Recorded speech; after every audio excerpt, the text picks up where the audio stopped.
Snow drifted through the ruins of a once lively German village. The wind carried only silence, broken walls, collapsed roofs, and the faint cry of a hungry child. Amid the gray rubble, small figures moved.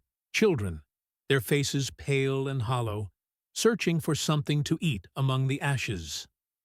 A mother knelt beside them, her trembling hands wrapped in a torn shawl. She had no words left, only prayers whispered into the cold air. In the distance, the low growl of engines approached, foreign, steady, unfamiliar. American jeeps rolled through the fog. Soldiers stepped down, rifles slung but eyes softening as they saw the children. One of them opened a ration pack, a bar of chocolate, a loaf of bread. The little hands hesitated, then reached. The mother wept, clutching her child close as the soldier knelt beside them. In that moment, the war paused. Enemies by command, humans by heart. By early 1945, Germany was a nation unraveling under the crushing weight of total war. The Allied bombing campaigns had reduced its cities to fields of twisted steel and blackened stone. Once vibrant streets in Cologne, Hamburg, and Dresden now lay silent beneath layers of ash. Trains no longer ran. Farms were abandoned. Bread was no longer baked. There was no flour left to bake with. For civilians, daily life had collapsed into survival. The winter was brutal, the cold seeping through shattered windows and roofless homes. Mothers tore curtains into strips to wrap their children's feet. Food rations had long since disappeared. What little was left went to the soldiers, still fighting on distant fronts. Disease began to follow hunger. Typhus, dysentery, and the quiet wasting of malnutrition. In villages far from the front, German propaganda still promised a final victory. Radios carried the hollow voice of Joseph Goebbels, insisting that the fatherland would rise again. But the people no longer believed it. They had seen too much. The bombers overhead, the columns of refugees, the endless funerals. The Third Reich's promises of glory had turned to ruin and dust. The war had consumed everything: faith, families, and the future itself. Millions of men were gone, swallowed by the Eastern Front. In their absence, women and children carried the burden of survival. They scavenged for food in rubble, bartered jewelry for a single loaf of bread, and watched helplessly as their loved ones wasted away. In small towns along the Rhine and Moselle, people lived in constant fear, not only of Allied bombs but of their own government. Any sign of surrender, any whisper of despair, could be punished by death. Deserters were hanged in public squares as a warning. Even as the war clearly slipped away, the Nazi regime demanded obedience to the last breath. Yet despite the terror, an invisible truth spread among the people. The end was near. The rumble of artillery on the western horizon grew louder by the day. American and British troops were advancing across the Rhine, pushing deeper into German soil. But for the civilians left behind, there was no clear line between liberation and invasion. Only uncertainty, hunger, and the hope that whoever came might bring mercy instead of more death. In that bleak twilight of defeat, the German home front had ceased to exist. What remained was a country starving for peace, and a generation of children who had never known it. When the American forces crossed the Rhine in March 1945, the war in Europe entered its final act. Town by town, village by village, the U.S. Army advanced into a country that no longer resembled the enemy they had imagined. The Germany they found was not a land of fierce resistance or armored divisions. It was a land of hollow-eyed civilians, burnt fields, and starving children. For the soldiers, it was a shock that pierced through years of propaganda and battle hardening. They had been taught to see the Germans as the architects of global destruction, the faceless enemy of democracy. Yet as they moved through the smoking ruins of the Reich, they found mothers offering their wedding rings for food, children clutching empty tin cans, and entire families living in cellars beneath the rubble. In towns like Remagen, Kassel, and Frankfurt, American soldiers discovered that victory came with a haunting burden. There were no cheering crowds, no liberated parades, only silence and desperation. The Wehrmacht had crumbled, but the people it once ruled were broken long before the surrender. American troops often found themselves caught between duty and conscience, ordered to secure territory, yet moved by the human suffering they encountered. Some soldiers recorded in their diaries how the sight of starving children changed them. They wrote about handing out rations of chocolate and canned meat, despite regulations forbidding it. "I couldn't just walk by," one GI wrote. "They were just kids. They could have been mine." Meanwhile, American command faced a delicate balance. General Dwight D. Eisenhower, Supreme Commander of the Allied forces, understood that feeding the German population too early might risk aiding remnants of the Nazi regime.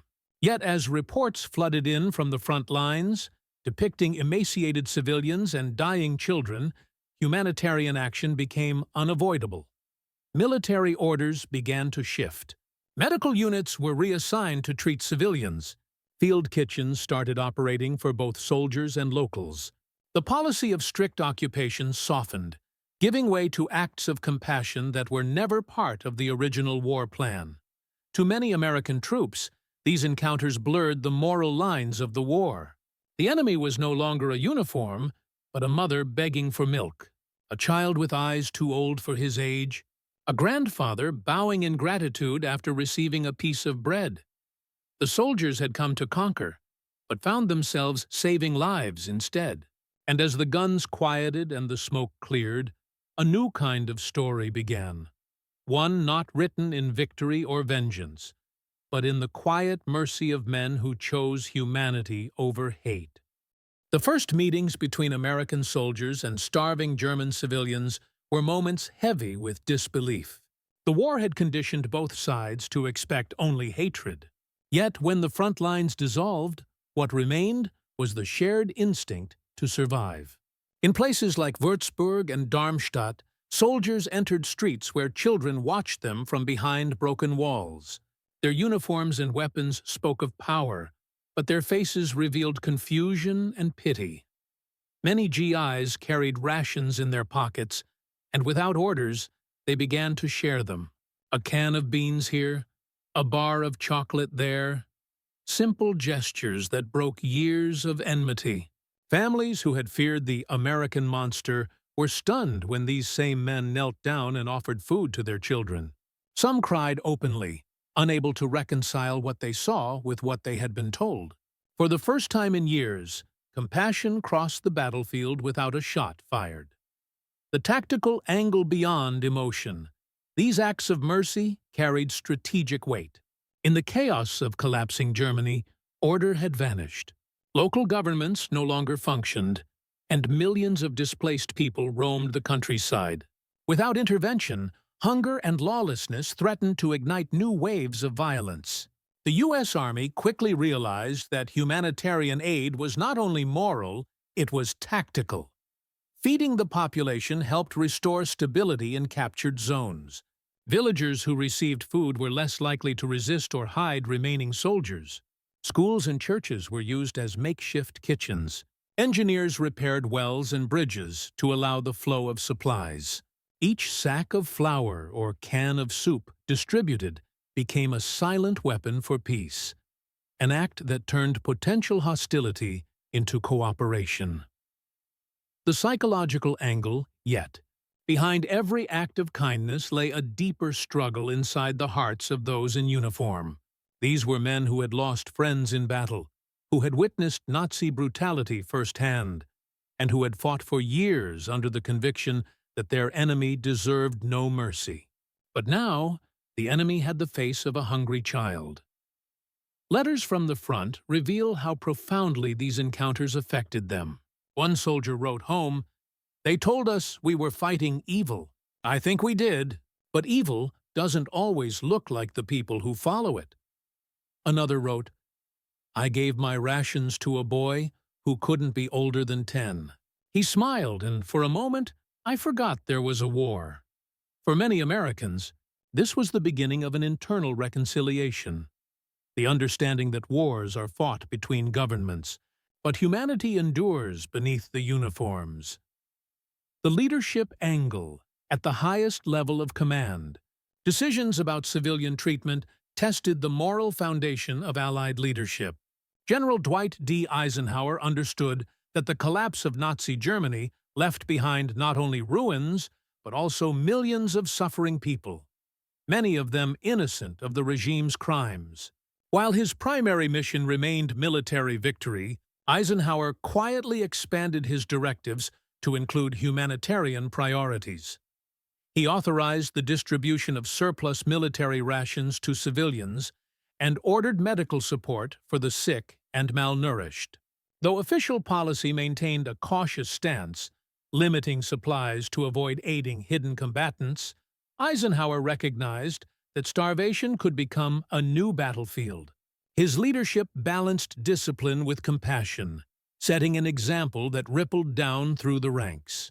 Field commanders who saw their troops feeding children often turned a blind eye to regulations. In those moments, mercy became an unspoken part of the mission. The moral angle, the moral transformation unfolding in Germany challenged the very language of war. Soldiers had been trained to see right and wrong as absolutes, to believe victory justified all suffering. Yet as they entered devastated towns, that certainty began to crumble. Here were people who had lived under a regime of fear, not all of them willing participants in its horrors. The sight of their hunger forced soldiers to ask themselves difficult questions. What does justice look like after such a war? Can mercy coexist with memory? For many, the answers came not from orders, but from instinct. Feeding the enemy was not a betrayal of victory. It was a reaffirmation of humanity. The war that had divided continents now revealed how fragile those divisions truly were. In every shared meal, in every trembling thank you, spoken through tears, the moral distance between victor and vanquished shrank a little more. The cultural angle acts of kindness during those final months planted the first seeds of reconciliation that would later define post-war Europe. For German civilians, the American soldier who handed out food became the first symbol of a world beyond fascism, a figure of strength that did not destroy but helped rebuild. Children who tasted chocolate for the first time in years would grow up remembering that moment, not as defeat, but as the first glimpse of hope. For the Americans, these gestures reshaped their perception of the enemy nation. They began to see Germany not as an evil empire, but as a wounded society capable of renewal. Over time, this shared recognition became the moral foundation of reconstruction, the bridge from occupation to cooperation. Through compassion, both sides began to rediscover something that war had almost erased: the simple truth that humanity, even in its darkest hour, can choose empathy over vengeance. April 1945, the final, desperate month of the European War. Across Western Germany, the thunder of battle was giving way to a different kind of silence. Cities like Aachen, Cologne, and Nuremberg lay in ruins, their cathedrals shattered, their streets unrecognizable beneath the wreckage. The Nazi banners had vanished, replaced by the white flags of surrender hung from shattered windows. As American forces advanced deeper into the heart of Germany, what they encountered was not resistance, but the collapse of an entire society. Outside Cologne, soldiers reported seeing lines of civilians moving through the ruins, old men, mothers, and children, each carrying what little remained of their lives in bundles or broken carts. When the Americans stopped their jeeps, children hesitated, staring at the soldiers as though unsure whether salvation or death had arrived. Private Harold Green of the 104th Infantry wrote in his diary, "We came into a town that looked like the moon. No buildings left standing. The kids were like ghosts. One little girl just sat on the curb, not crying, not moving. I gave her my can of beans. She didn't say anything, just looked at me and smiled. The first smile I had seen in weeks. In another report from the outskirts of Dachau, a medical unit described finding dozens of children in barns and basements, orphaned, starving, and silent. Many had lost the ability to speak. The soldiers carried them to their trucks, wrapping them in blankets and giving them water from their canteens. One medic later wrote, "We had fought for freedom, but that day it felt like we were fighting for their lives." By late April, entire towns surrendered without a fight, their mayors approaching the Americans under white cloths. The German army was disintegrating, but the civilians had already reached their breaking point. In the ruins of Kassel, a young woman fell to her knees before a group of American soldiers, begging for food for her children. One of the men emptied his pockets, offering chocolate, bread, and cigarettes. The woman began to sob uncontrollably, clutching his boots and thanking him in broken English. These moments, documented in letters, photos, and testimonies, captured something the war itself could not destroy: empathy. For the soldiers, the victory they were trained to achieve began to feel hollow beside the human suffering they now faced. The real triumph was not in the capture of towns, but in the rescue of those who had been forgotten by their own leaders. In the days that followed, the lines between conqueror and conquered blurred completely. Across Western Germany, moments of surrender transformed into scenes of silent redemption. American soldiers who had marched through battlefields of death now found themselves kneeling beside German families, feeding children who had once been described as the enemy's future. In a small village near Frankfurt, Sergeant William Haynes recalled a night when his unit distributed leftover rations. As he handed out food, an elderly German woman pressed his hands to her face and wept uncontrollably. She repeated one phrase again and again: "Gott sehn Sie," God bless you. The men stood in awkward silence, their rifles slung but their hearts overwhelmed. One soldier later admitted, "It was the first time I realized the war was truly ending. Not when Berlin would fall, but when these people stopped fearing us." Similar accounts emerged everywhere. In Aachen, children gathered around American trucks, waiting patiently as soldiers passed out candy and bread. In Cologne, a soldier gave his entire day's ration to a boy no older than 10, who immediately broke it in half to share with his sister. The boy whispered, "Danke," and the soldier, unable to reply in German, simply nodded, his eyes filling with tears. These gestures carried a weight no weapon could measure. They marked the emotional collapse of the war, the moment when hatred itself began to starve. The German families wept not only from hunger, but from the shock of compassion. For years, propaganda had painted the Americans as monsters who would destroy them all. Instead, those same monsters were kneeling in the mud, offering food to their children. In diary after diary, soldiers confessed that these scenes changed them forever. One wrote, "I came here to fight Germans. I'm leaving having met people." Another added, "We thought victory would feel like a flag raised. Instead, it felt like a mother crying over a loaf of bread." By early May 1945, as the last gunfire faded across the continent, many American soldiers understood that the war had already ended in spirit weeks before Germany's official surrender. It ended when compassion replaced command, when soldiers fed the children of those they were told to hate, when a starving nation, once bent on conquest, accepted mercy from the very hands it had tried to destroy. The surrender that followed was not just military, it was human. The battlefields were quiet, but in their silence echoed something greater: the rediscovery of humanity itself. When the guns finally fell silent in May 1945, Germany was not a nation surrendering. It was a landscape of ruins and hunger. The Allied armies, now occupying what remained of the Reich, faced an unexpected responsibility, not just to control, but to save. The devastation was beyond anything they had imagined. Millions were homeless. Roads and railways were destroyed. Entire cities existed only as skeletons of stone and ash. For the American forces, victory quickly turned into a humanitarian mission. Military convoys that once carried ammunition began hauling food, medicine, and blankets. Field kitchens were set up in church courtyards and schoolyards. Soldiers who had fought through France and the Ardennes now found themselves serving soup to the very people they had been sent to defeat. Children, many of them orphans, became a particular focus. The army organized temporary shelters, using barracks and abandoned hospitals to house them. Medical teams treated starvation, frostbite, and disease.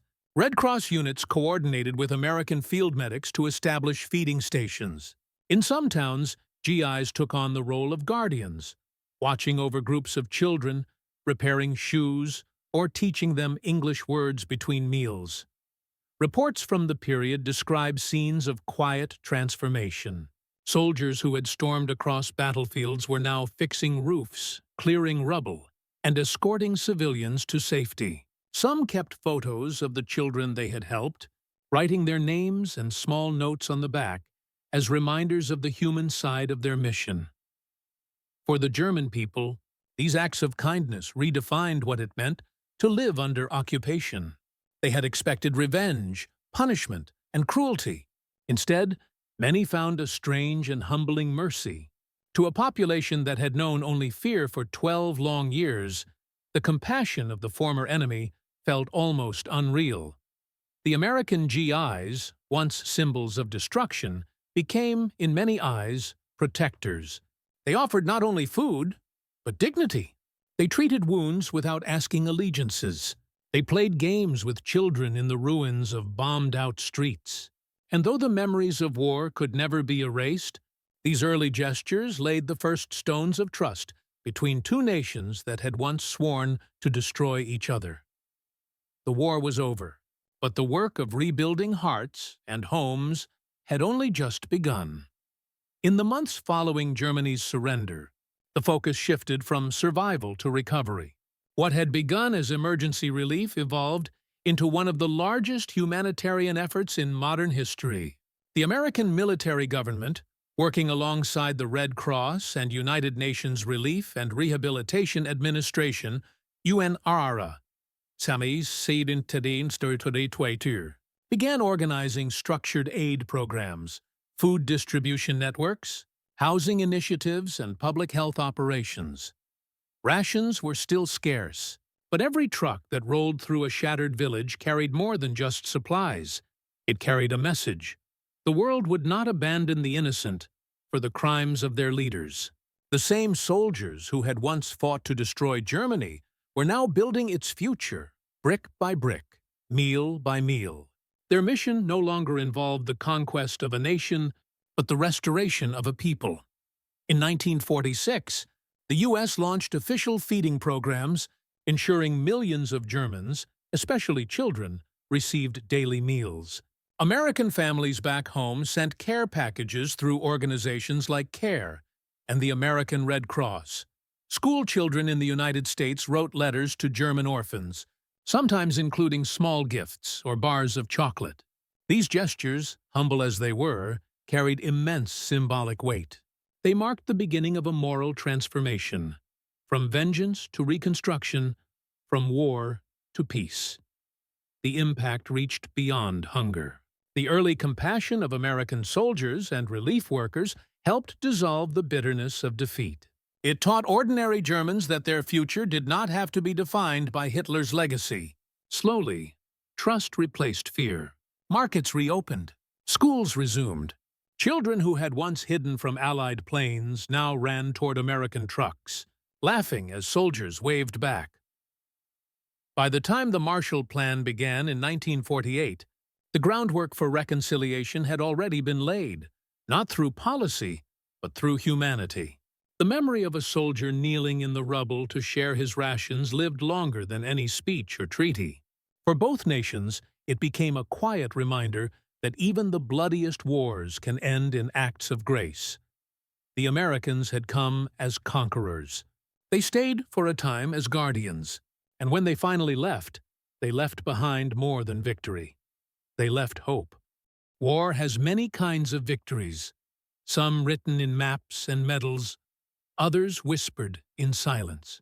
The story of 1945 Germany belongs to the latter.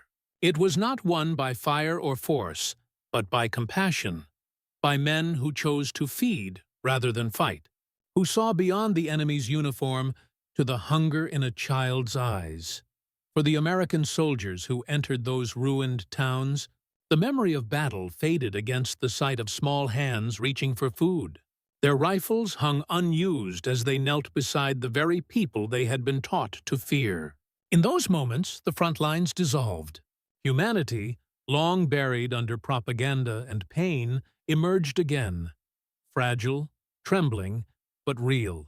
Historians would later measure the cost of the war in numbers: millions dead, cities lost, nations reshaped. But for those who lived it, the truest measure was simpler: a loaf of bread shared in silence, a tear of gratitude, a child's faint smile after months of despair. One American soldier once wrote, "That day I felt we finally won, not the war, but something greater." And in the soft light of a ruined village, as a German child smiled for the first time in months, that truth became clear. The greatest victory of World War II was not in the surrender of armies, but in the mercy that outlived the war itself.